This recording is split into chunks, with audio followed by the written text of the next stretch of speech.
Buen día. Hoy otro podcast de actualidad médica.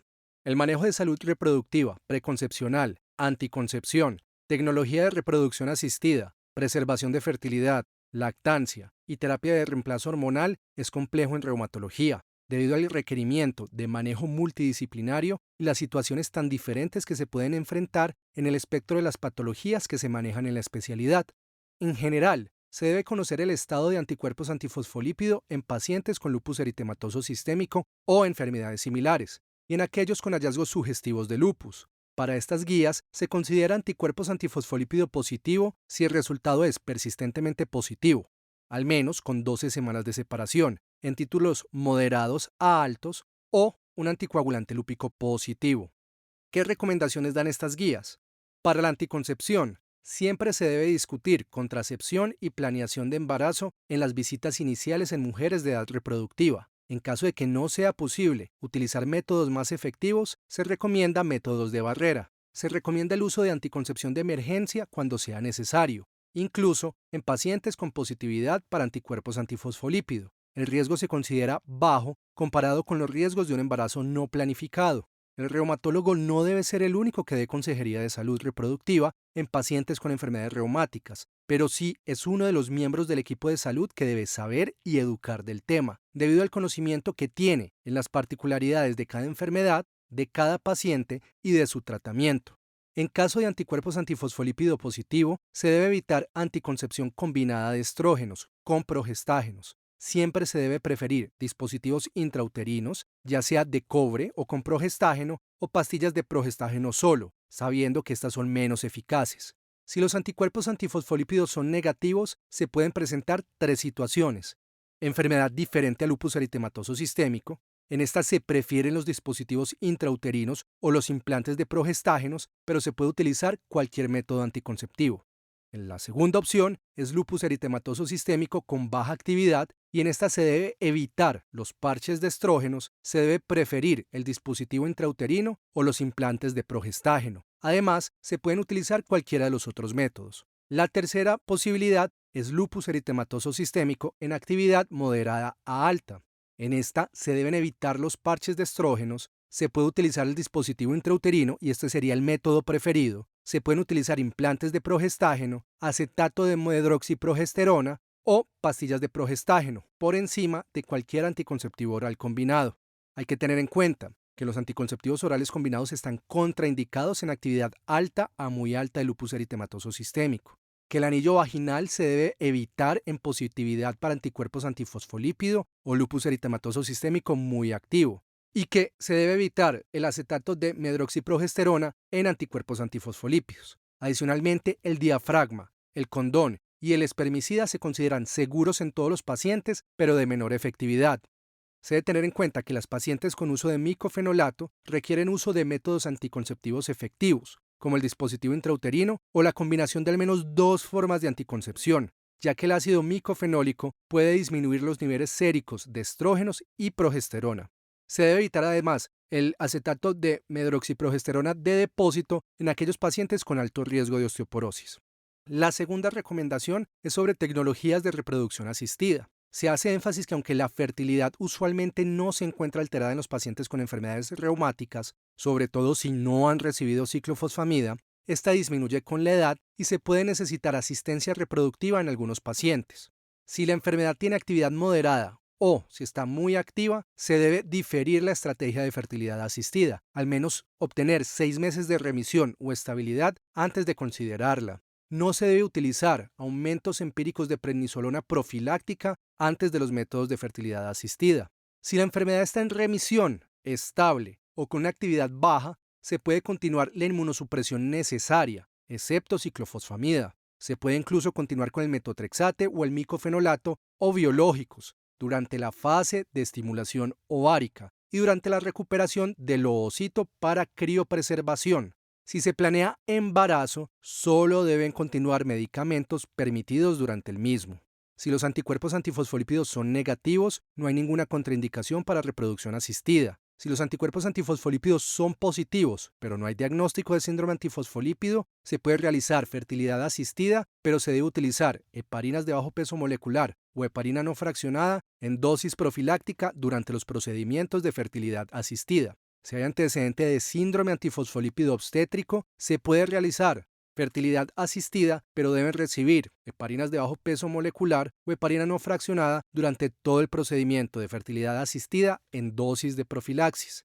Si hay evidencia de síndrome antifosfolípido trombótico, se pueden realizar los procedimientos de fertilidad asistida, pero el paciente debe estar anticoagulado con heparinas durante todos los procedimientos. Como tercera recomendación, para la preservación de fertilidad durante el uso de ciclofosfamida, se menciona que se debería utilizar coterapia hormonal durante el uso de ciclofosfamida para disminuir el riesgo de insuficiencia ovárica. Aunque la evidencia fuerte es principalmente en pacientes con malignidad de ovario, se recomienda de forma condicional el uso de cotratamiento de agonistas de hormona liberadora de gonadotropinas en pacientes recibiendo ciclofosfamida intravenosa mensual. En hombres, se debe presentar opciones para preservar fertilidad. No hay recomendación a favor de uso de coterapia con testosterona. Se sugiere criopreservación antes del inicio de ciclofosfamida. Si no es posible, previo a la ciclofosfamida, se debe esperar al menos 3 meses luego de completar el tratamiento para recolectar la muestra.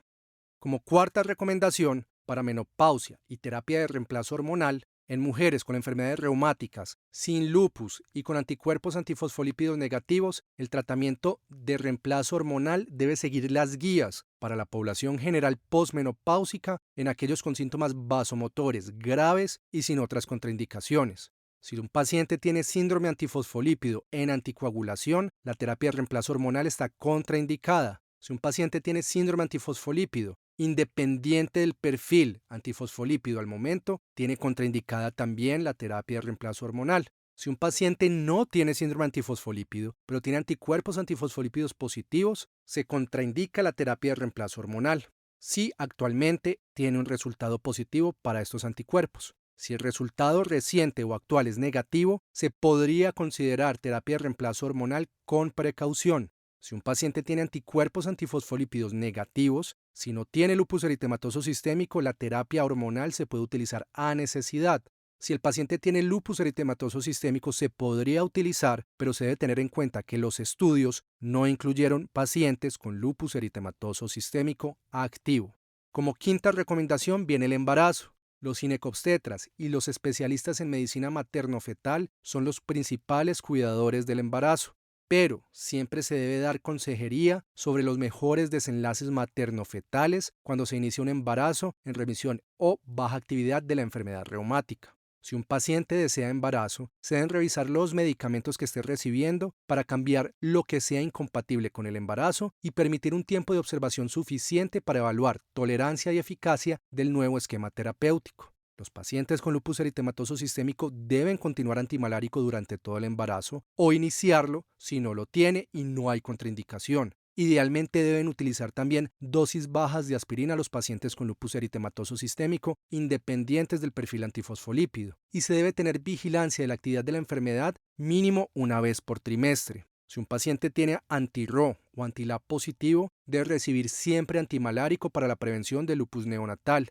y se debe evaluar siempre cuando hay diagnóstico de enfermedades reumáticas. Si el paciente no tiene historia de lupus neonatal, se debe hacer un ecocardiograma fetal seriado desde la semana 16 a la 26. Si la paciente tiene historia de lupus neonatal en embarazos previos, se debe hacer un ecocardiograma fetal semanal desde la semana 16 hasta la de semana 26. Si hay un ecocardiograma fetal anormal, se debe dar dexametasona si el bloqueo es grado 1 o grado 2. Si es un bloqueo grado 3, o sea completo, no se debe ofrecer dexametasona. Si durante el embarazo o antes del embarazo se conoce que hay un perfil antifosfolípido positivo, el paciente, si no tiene antecedente de síndrome antifosfolípido, debe recibir ácido salicílico en dosis bajas. Si tiene antecedente de síndrome antifosfolípido obstétrico, debe recibir ácido salicílico en dosis bajas y heparina profiláctica hasta la semana 6 a 12 del posparto. Se recomienda de forma condicional considerar antimalárico y no se recomienda heparina terapéutica, gamma globulina humana ni prednisolona. Si el paciente tiene antecedente de síndrome antifosfolípido trombótico, debe recibir el ácido salicílico en dosis baja, heparina en dosis de anticoagulación e hidroxicloroquina de forma condicional. En caso de que una paciente con esclerosis sistémica tenga una crisis renal durante el embarazo, se recomienda el uso de IECAS o ARA2 para el tratamiento de la crisis renal, debido a que el riesgo de muerte materna y fetal sin tratamiento es mucho más alto que el riesgo del uso de estas medicaciones durante el embarazo. El uso de medicamentos en hombres tiene las siguientes recomendaciones. Siempre se puede continuar azatioprina, 6-mercaptopurina, colchicina, hidroxicloroquina e inhibidores del TNF si están buscando embarazo. Están condicionados anakinra, los COX-2, ciclosporina, leflunomida, metotrexate, micofenolato mofetil, rituximab y sulfasalacina. Si hay dificultades en la concepción y un paciente está recibiendo sulfasalacina, debe hacerse análisis de semen. Además, el tacrolimus también está condicionado. Siempre se debe descontinuar ciclofosfamida, mínimo 12 semanas antes de la concepción. Se recomienda descontinuar talidomida al menos 4 semanas antes de la concepción y no se puede realizar ninguna recomendación para abatacept, apremilast, baricitinib, belimumab, secukinumab, tocilizumab, tofacitinib y ustekinumab. Para el uso de medicamentos en mujeres se divide en 3 fases. Para la parte preconcepcional, no hay ninguna contraindicación para hidroxicloroquina, sulfasalacina, colchicina, azatioprina, prednisolona, buscando siempre dosis menores de 20 miligramos al día, ciclosporina o tacrolimus, teniendo en cuenta que hay que vigilar la presión arterial, antiinflamatorios no esteroideos, aunque deben ser suspendidos si hay dificultad en la concepción, certolizumab, con una recomendación fuerte a favor, otros inhibidores del TNF, rituximab, que se debería suspender en el momento de la concepción, y anakinra, belimumab, abatacept, tocilizumab, secukinumab y ustekinumab, que deberían ser suspendidos al momento de la concepción. ¿Qué medicamentos no son compatibles con embarazo? Metotrexate, que se debe suspender entre 1 a 3 meses antes, leflunomida, que aparte de que se debe suspender, el paciente debe tener lavado con colestiramina, micofenolato, que lo ideal es suspenderlo mínimo 6 semanas antes de la concepción y evaluar esta estabilidad de la enfermedad, ciclofosfamida, que se debe suspender al menos 3 meses antes de la concepción, y talidomida, que se debe suspender entre 1 a 3 meses antes de la concepción. Durante el embarazo, no hay contraindicación para hidroxicloroquina, sulfasalacina, colchicina, azatioprina, prednisolona buscando dosis menores de 20 miligramos día, ciclosporina o tacrolimus, antiinflamatorios no esteroideos, pero que se deben suspender al inicio del tercer trimestre, certolizumab con una recomendación fuerte a favor, otros inhibidores del TNF que se pueden continuar durante el primer y segundo trimestre y se deberían suspender en el tercer trimestre en algunas vidas medias antes del parto, pero no dicen cuántas exactamente. Rituximab se podría recibir durante el embarazo, pero solamente si hay amenaza de órgano o vida. Para anakinra, belimumab, abatacept, tocilizumab, secukinumab y ustekinumab se sugiere suspender durante el embarazo. ¿Qué medicamentos no son compatibles con el embarazo? Metotrexate, leflunomida, micofenolato mofetil, ciclofosfamida. La ciclofosfamida se podría considerar utilizar en el segundo a tercer trimestre solo si hay amenaza de vida. La talidomida está completamente contraindicada en embarazo. Para la lactancia, siempre que sea posible, se debe estimular la lactancia materna. No hay contraindicación para hidroxicloroquina, sulfasalacina, colchicina, azatioprina, prednisolona. La prednisolona, si la dosis está por encima de 20 miligramos día, se debe esperar al menos 4 horas antes de lactar. No hay contraindicación para AINES, aunque se debería preferir el ibuprofeno, para ciclosporina o tacrolimus, para certolizumab, otros inhibidores del TNF, rituximab, anakinra, belimumab, abatacept, tocilizumab, secukinumab y ustekinumab, ya que se espera que la transferencia fuera mínima por el tamaño molecular, aunque no existen datos. El metotrexate tiene datos limitados que sugieren poca transferencia. ¿Qué está contraindicado en lactancia? Leflunomida, micofenolato, ciclofosfamida y talidomida. Para tofacitinib, apremilast y baricitinib no existen datos por el momento, y el tamaño molecular sugiere transferencia a través de la placenta y la leche. Un tema importante, pero relativamente infrecuente, es la terminación terapéutica del embarazo en pacientes con daño o actividad que amenaza la vida. El embarazo en pacientes con daño orgánico grave acarrea un riesgo materno importante. La hipertensión pulmonar es de particular alto riesgo, con una mortalidad de hasta el 20%, aún en presencia de tratamiento agresivo. Otra situación de alto riesgo es la hemorragia alveolar, la insuficiencia renal grave, la disfunción valvular, la cardiomiopatía, actividad grave de la enfermedad, nefritis activa o vasculitis e incluso el compromiso del sistema nervioso central. En estos y otras situaciones de alto riesgo, la terminación terapéutica del embarazo puede salvar la vida materna y debe ser discutida con la paciente. La decisión de terminación del embarazo en caso de exposición a medicamentos teratogénicos dependerá de cada medicación, el tiempo de exposición, la valoración por el paciente de los datos disponibles. Se puede dar consejería por profesionales expertos como especialistas materno-fetales o genetistas en cuanto al riesgo basado en circunstancias específicas dependiendo de cada caso. Los esperamos con información concisa y de utilidad en una próxima cápsula.